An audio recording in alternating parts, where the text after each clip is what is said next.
కొంతమంది సమాజంలో పెద్ద మనుషులు అనే ముద్ర వేసుకొని ముసుగేసుకొని తిరిగే కొంతమంది వ్యక్తులు, బీజేపీకి సంబంధించిన వ్యక్తులు కొన్ని కారుకూతలు కూయడం జరిగింది. వాటికి సమాధానంగా నేను కూడా ఈరోజు చెప్పదలుచుకున్నా. ఒక హిందూవాదిగా, ఒక భారతదేశంలో ఉన్న పౌరురాలిగా నేను కూడా సమాధానం చెప్పదలుచుకున్నా, రాజకీయాలకు అతీతంగా. నిన్న ఒక ఆయన బండి సంజయ్ అనే వ్యక్తి కొన్ని వ్యాఖ్యలు చేశాడు. తిరుపతిలో బైబిల్ పార్టీ కావాలో భగవద్గీత పార్టీ కావాలో తేల్చుకోండి, తిరుపతి ప్రజలకు సంజయ్ పిలుపు. అయ్యా బండి సంజయ్, ఎక్కడో తెలంగాణ రాష్ట్రంలో ఉన్న నువ్వు మా తిరుపతి ప్రజల దగ్గరికి వచ్చి మా రాష్ట్రంలోకి అడుగుపెట్టి ఏ విధంగా ఈ విధంగా రెచ్చగొట్టే వ్యాఖ్యలు చేస్తావు? మతాల మధ్య, కులాల మధ్య చిచ్చు పెట్టడం తప్ప మీ బతుకులో ఇంకేమైనా మిగిలి ఉందా? ఎవడైనా సరే రాజకీయ నాయకుడు అన్న తర్వాత ఏ ఒక్కడైనా సరే నిజంగా మీరు మనుషులైతే, మీరు నిజంగా రాజకీయాలలో విలువలు, విశ్వసనీయత, లేదంటే కనీస ప్రజాస్వామ్య హక్కులను కనీసం కాపాడే వ్యక్తులైతే మీకు నిజంగా ఈ రోజు నుంచి కూడా సవాల్ చేస్తున్నాం తిరుపతి ప్రజలం. మీకు దమ్ము ధైర్యం ఉంటే మీ మోడీ గారు మొట్టమొదట చెప్పాల్సిన ప్రశ్న ఏంటంటే, మీ మోడీ గారు ఈ భారతదేశంలో అందరికీ ప్రధానమంత్రిగా ఉన్నాడా, లేకపోతే హిందువులకు మాత్రమే ప్రధానమంత్రిగా ఉన్నాడా?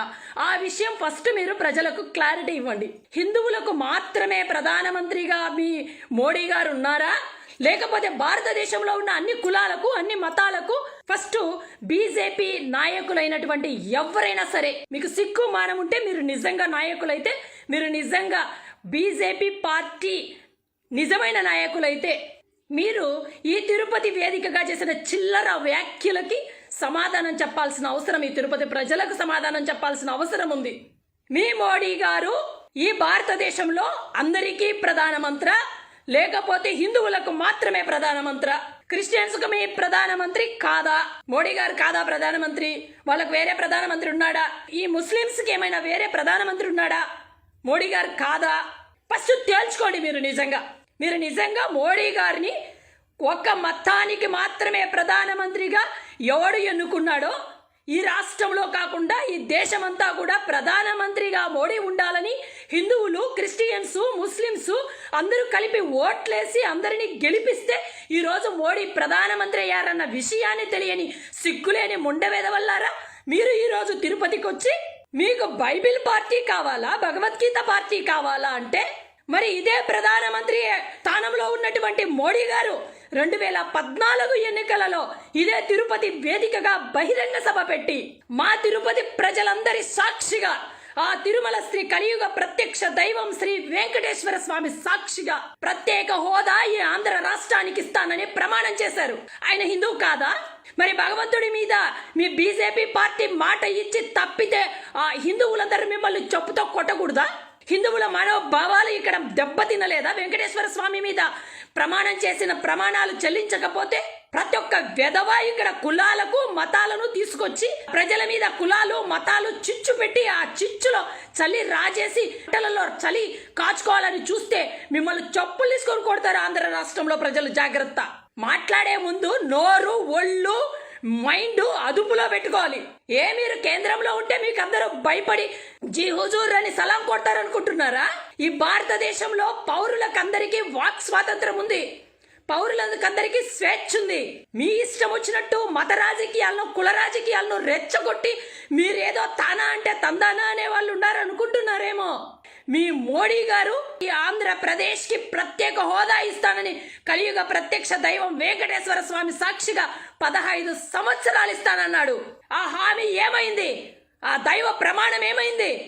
హిందువుల మనోభావాలు దీని మీద దెబ్బతింటున్నాయి. సిగ్గుంటే ఈ ప్రమాణాన్ని నెరవేర్చండి. ఎవడో ఈ ప్రమాణం మీద మాట్లాడడానికి సిగ్గుంటే రండి తిరుపతికి.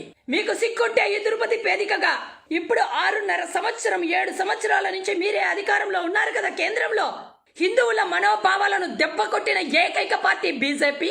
కులాలను రెచ్చగొడితే, మత పిచ్చి, కుల పిచ్చి, మీ పిచ్చి అంతటిని ప్రజలకు అంటించాలని చూస్తే ఈ రాష్ట్రంలో, ఈ తిరుపతిలో ముఖ్యంగా ప్రజలు కోరుకుంటున్నది సంక్షేమం. మీలాగా కులాన్ని, మతాన్ని మోసుకొని కులాలు, మతాలు కూడు పెట్టవు, కులాలు, మతాలు అన్ని ఇవ్వవు. కేవలం సంక్షేమ పథకాలే అభివృద్ధికి బాట. పేదవాడి బ్రతుకుకు బంగారు బాట వేసేది కేవలం సంక్షేమ పథకాలు తప్ప మీ కులాలు మతాలు కాదు. అది గుర్తు పెట్టుకొని మసలండి. నల్లధనాన్ని వెనక్కి తెస్తామన్నారు, అందరి అకౌంట్లలో లక్షలు వేస్తామన్నారు. ఏమైంది మీ ప్రమాణం? మీరు కేంద్రంలో ఈ రోజు వెలగబడుతున్న అధికారం ఎలా వచ్చిందో తెలుసా? ఆ రోజు కాంగ్రెస్ పార్టీకి వ్యతిరేకంగా కాంగ్రెస్ పార్టీ దోచుకునిందని, నల్లధనం అంతా ఎక్కడో స్విస్ బ్యాంకుల్లో భద్రపరిచిందని, ఆ స్విస్ బ్యాంకుల్లో ఉన్న నల్లధనం కోటీశ్వర్ల ధనమంతా తీసుకొస్తామని, ఈ ఆంధ్ర రాష్ట్రంలో ప్రతి పౌరుడికి, ఈ భారతదేశంలో ప్రతి పౌరుడి అకౌంట్లో కొన్ని లక్షల డబ్బులు జమ చేస్తామని మాటిచ్చారు. ఏమైంది మీ ప్రమాణం? ఏ ఒక్క వ్యక్తికైనా మీరు లక్షలు అకౌంట్లలో వేశారా? నల్లధనం పోని నల్లధనం వెనక్కి తెచ్చారా అంటే లేదు. విజయ మల్య లాంటి బ్యాంకులకు ఎగ్గొట్టిన దొంగలకు సపోర్టుగా నిలబడ్డారు. సుజనా చౌదరి లాంటి బ్యాంకు దోపిడీదారులను మీరు కొమ్ము కాస్తూ పార్టీలోకి ఆహ్వానించుకుంటున్నారు. అదేవిధంగా సీఎం రమేష్ లాంటి దోపిడీదారుని మీరు పార్టీలోకి ఆహ్వానిస్తున్నారు. ఇంత అవినీతి పరులందరినీ మీ పార్టీలోకి పెట్టుకొని ఎవడైతే అవినీతి చేసి ఎవడైతే చట్టానికి దొరికిపోతాడో వాడిని పార్టీలో కండువాలు కప్పి మతతత్వ పార్టీ కంటే కూడా మీరు దోపిడీదారుల పార్టీగా మీరు పేరు తెచ్చుకోబోతున్నారు. జాగ్రత్త. ఈ ఏదైతే బైబిల్ పార్టీ కావాలా లేకపోతే భగవద్గీత పార్టీ కావాలా అన్న వ్యక్తి మరి ఈ సర్వ సత్య మహాసభలు అంటూ కరీంనగర్ లో జరిగినటువంటి ఈ సభలకు ఏ విధంగా బండి సంజయ్ అనే వ్యక్తి హాజరయ్యాడు? నువ్వు అసలైన హిందువు అయితే సర్వ సత్య మహాసభలకు నువ్వు ఎలా హాజరయ్యావు? నీకు నిజంగా క్రిస్టియన్ల మీద ప్రేమ లేకపోతే ఎందుకు దొంగ నాటకాలాడే ఆ సభలకు హాజరై క్రిస్టియన్లను మభ్యపెట్టావు? కేవలం రాజకీయ పబ్బం. ఈ రోజు ఓట్లు కావాలని కేవలం రాజకీయ పబ్బం కోసం హిందువులనే ముసుగేస్తారు. ఆ రోజు క్రిస్టియన్ మహాసభలకు వెళ్ళేటప్పుడు మాత్రం క్రిస్టియన్ అనే ముసుగేసుకుంటారు. ఇంత దౌర్భాగ్య పరిస్థితుల్లో నీచ నికృష్ట రాజకీయాలు చేసే మీకు తిరుపతి ప్రజలు, ఆంధ్ర రాష్ట్ర ప్రజలు ఓట్లేయాలా?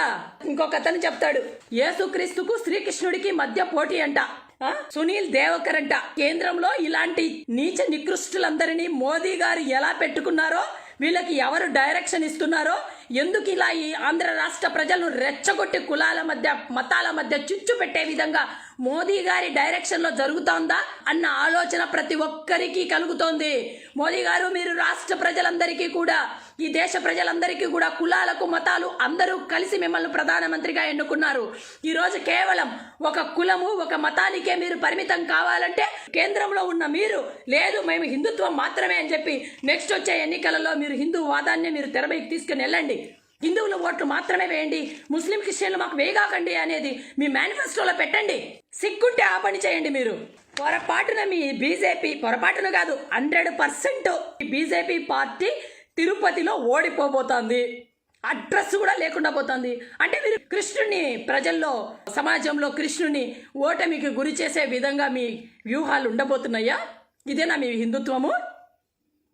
హిందువుల మనోభావాలను దెబ్బతీయడము, భగవంతుణ్ణి కూడా రాజకీయాల్లోకి లాగడము, భగవంతునితో కూడా గెలుపోటముల్ని సవాల్ చేస్తూ ఏకంగా భగవంతుణ్ణే తీసుకొచ్చి మేము ఎలక్షన్లలో పెడుతున్నామంటూ భగవంతుడి మీద ఏదైతే అపచారకరమైన అపవిత్రమైన వ్యాఖ్యలు చేస్తున్నారో మీరు భగవంతుడి దృష్టిలో నిజమైన దోషులు. కేంద్ర జల సంఘానికి లేఖలు రాసి ఈ రాయలసీమలో మా రాయలసీమ రైతన్నలు, మా రాయలసీమ ప్రజలు మంచినీటికి కటకటలాడే విధంగా, సాగునీరు తాగునీరు లేకుండా పోయే విధంగా కుట్రలు చేసి లేఖలు రాసి జల సంఘానికి ఏ మొహం పెట్టుకొని సిగ్గు లేకుండా ఈ తిరుపతి వేదికగా నువ్వు రాయలసీమ ప్రజలను ఓట్లు అడగడానికి వచ్చావో నీకు నిజంగా సిగ్గు మానముంటే ఒకసారి నువ్వు ఆలోచించుకోవాల్సిన అవసరం ఉంది. ఖచ్చితంగా నువ్వు రా, తిరుపతి వేదికగా ఓట్లు అడగడానికి రా. నేను ప్రచారం చేస్తా. నువ్వు చేసిన నీచ నికృష్ట చేష్టలన్నీ కూడా సవాల్ చేస్తున్న బండి సంజయ్ని ప్రచారానికి తిప్పండి, చూద్దాం. సిగ్గుండాలి. కేవలం రాయలసీమ ప్రజల మీద పగబట్టిన ఒక వ్యక్తి ఇక్కడికి వచ్చి రాయలసీమ ప్రజలను మతాల మధ్య, కులాల మధ్య చిచ్చు పెట్టి రెచ్చగొడతాడా? ఒకటే గుర్తు పెట్టుకోవాలా బీజేపీ నాయకులు, ఫస్ట్ ఈ భారతదేశం భిన్నత్వంలో ఏకత్వం.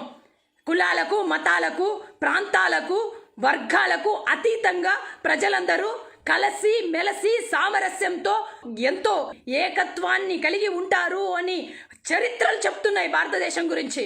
ఇంతటి గొప్ప భారతదేశ చరిత్రను మంట కలుపుతున్నది బీజేపీ పార్టీ కాదా? మీరు ఇలాగే మీ మత ప్రచారాలు చేసి ఈ భారతదేశాన్ని నాశనం చేయాలంటే భారతదేశంలో ఖచ్చితంగా ప్రతి పౌరుడు మీకు రాబోయే రోజుల్లో బుద్ధి చెప్తారు. జాగ్రత్త. మీరు చేసిన వ్యాఖ్యలు నిజంగా సిగ్గుచేటు. మీరు చేసిన వ్యాఖ్యలు ఈ ప్రజాస్వామ్యానికి గొడ్డలి పెట్టు. కాబట్టి మీరే బహిరంగ క్షమాపణ వేడుకునే వరకు ఈ ప్రజలు మిమ్మల్ని పిచ్చి కుక్కలు కొట్టేట్టు కొట్టే రోజు దగ్గర పడుతుందని మాత్రం గుర్తుపెట్టుకోండి. జాగ్రత్త.